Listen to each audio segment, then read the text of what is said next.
Good afternoon students. तो आज हम ज्योग्राफी के फोर्थ चैप्टर स्टार्ट करेंगे। देखिए, the surface of the earth has been going through change ever since it come into existence. जब से अर्थ जो है वो एग्जिस्टेंस पे आया है, तब से क्या होता है कि सरफेस ऑफ द अर्थ जो है वो चेंज होते रहते हैं। This change are taking place every day. ये चेंज जो है वो हर दिन होते हैं। सम चेंज जो है वो सडनली होते हैं, जैसे कि change cast by the earthquake की वजह से या वैल्केनिक एरप्शन की वजह से अलग से अचानक से चेंज आते हैं हमारे अर्थ सरफेस में।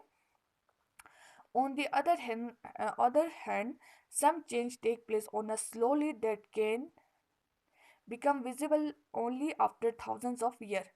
कुछ चेंज जो है वो उसमें मतलब स्लोली चेंज होते हैं।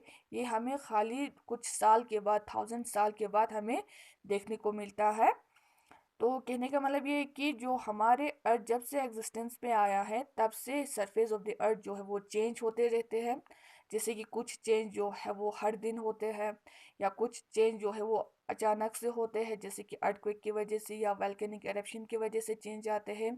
या कुछ चेंज जो है वो स्लोली होते हैं, जो हमें 1000 ईयर के बाद देखने को मिलता है। The two processes that change the surface and create a different landform on the earth are weathering and erosion। जो दो प्रोसेस है जो चेंज करते हैं हमारे सरफेस ऑफ द अर्थ को, जैसे कि वेदरिंग की वजह से और इरोजन की वजह से। Weathering refers to break up the rocks, where erosion refers to the wearing away of the rock agent like water, wind and ice। जो वेदरिंग की वजह से क्या होता है कि वेदरिंग जो है वो ब्रेकिंग अप करते हैं रॉक्स को, ब्रेक करते हैं। तो इसकी वजह से भी चेंज आते हैं। या इरोजन की वजह से, जैसे कि जो एजेंट होता है इरोजन का, जैसे कि वाटर की वजह से, विंड की वजह से और आइस की वजह से चेंज होते हैं। In this chapter we will study about the land form that are made by this agent of the erosion. इस चैप्टर में हम पढ़ेंगे अलग अलग डिफरेंट लैंडफॉर्म जो जिसके मतलब किसकी वजह से होता है, विंड की वजह से या वाटर की वजह से, आइस की वजह से जो लैंडफॉर्म में चेंज आते हैं या लैंडफॉर्म अलग अलग लैंडफॉर्म बनते हैं। तो इसी को हम डिस्कस करेंगे इस चैप्टर में।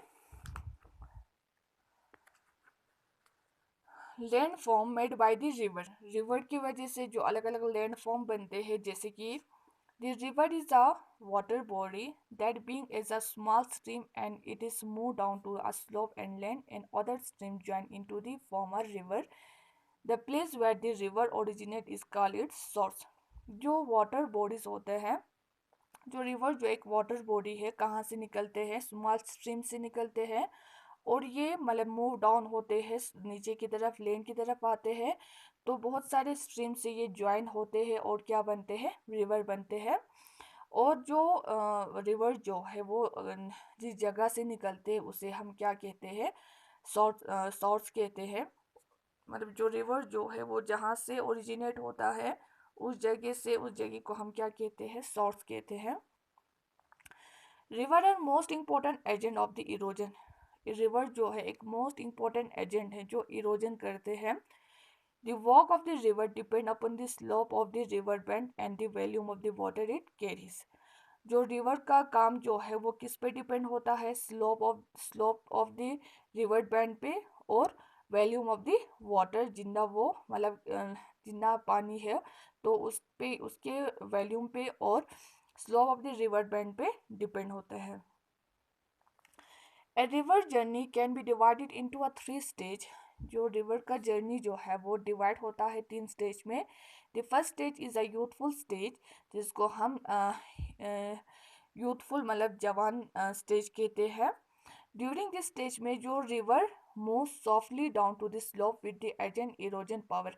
तो क्या होते हैं कि with a great erosion power जो रिवर जो है वो मूव होता है स्विफ्टली डाउन नीचे की तरफ, और उसका स्लोप जो है काफ़ी तेज़ होते हैं, तो वो उसका इरोजन पावर भी काफ़ी ज़्यादा होते हैं। Maximum erosion of the rock and then material take place here. तो ये पानी जो है वो बहुत सारे इरोजन रॉक्स को इरोजन करते हैं और बहुत सारे मटेरियल जो है अपने साथ लाते हैं। As a result a number of the land form are found here. तो इससे क्या होता है कि बहुत सारे लैंड फॉर्म जो है वो बन जाते हैं।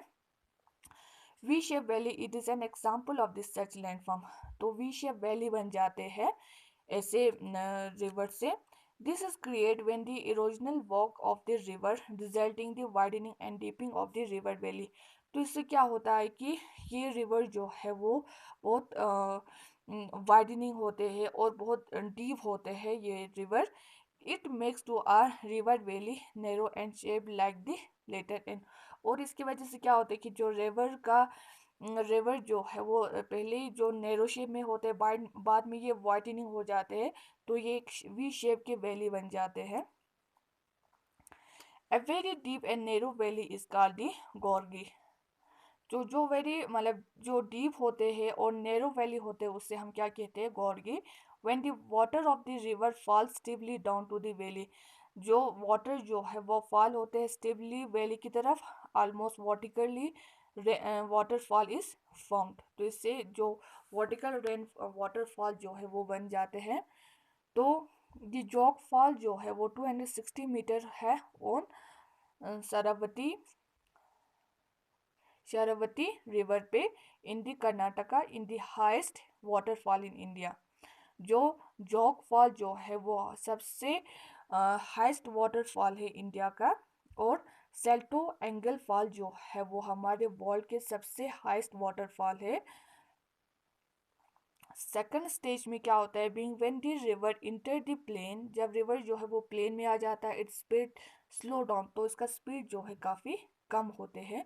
It walk of the origin is reduce, और इनका जो वॉक ऑफ ओरिजिन जो है वो भी कम होते हैं। And it is start deposit the Erode materials and river band and river bank. तो ये अपने साथ जो मटेरियल्स लेके आते हैं तो वो अपने जो रिवर बैंक में, जो रिवर के साइड पे ये लोग डिपॉजिट कर देते हैं। Now the river formed a large bend are called the loops called the meanders meanders। तो क्या होता है कि ये जब पानी जो है वो प्लेन एरिया में आ जाते हैं तो ये अपना जो अपने साथ जो मटेरियल्स लेके आते हैं वो डिपॉजिट करते हैं वहाँ पे।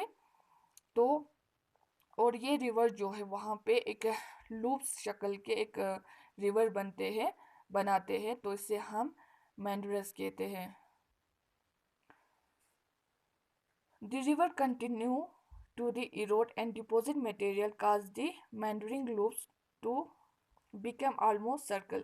जो रिवर जो है वो कंटिन्यू इरोड करते हैं एंड डिपॉजिट करते हैं मटेरियल्स उस जगह पे, तो काज क्या उसके मतलब उससे क्या होता है कि meandering loops जो है वो बिकम ऑलमोस्ट एक सर्कल टाइप्स के रिवर बन जाते हैं।